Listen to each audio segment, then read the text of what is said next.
أعوذ بالله من الشيطان الرجيم. بسم الله الرحمن الرحيم.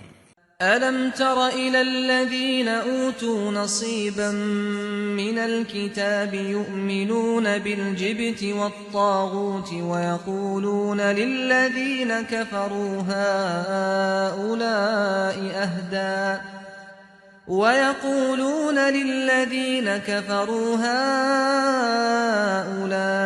أهدى من الذين آمنوا سبيلا أولئك الذين لعنهم الله ومن يلعن الله فلن تجد له نصيرا أم لهم نصيب من الملك فإذا لا يؤتون الناس نقيرا أم يحسدون الناس على ما آتاهم الله من فضله فقد آتينا آل إبراهيم الكتاب والحكمة وآتيناهم ملكا عظيما۔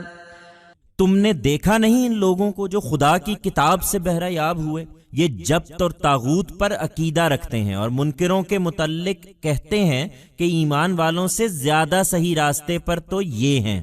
یہی لوگ ہیں کہ جن پر اللہ نے لعنت کر دی ہے، اور جن پر اللہ لعنت کر دے پھر تم ان کا کوئی مددگار نہیں پا سکتے۔ کیا خدا کی بادشاہی میں ان کا بھی کوئی حصہ ہے؟ اگر ایسا ہوتا تو یہ لوگوں کو پھوٹی کوڑی بھی دینے کے لیے تیار نہ ہوتے۔ کیا یہ لوگوں سے اللہ کی اس عنایت پر حسد کر رہے ہیں جو اس نے ان پر کی ہے؟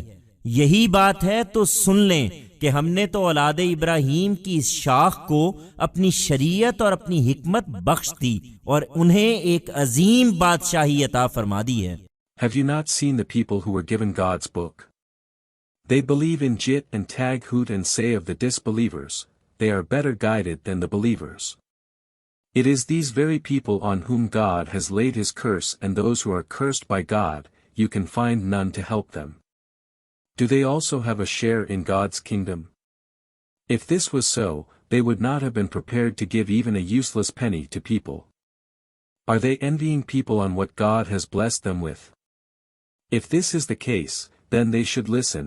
We gave this branch of Abraham's descendants our Sharia and Hikmah, and have blessed them with an illustrious kingdom.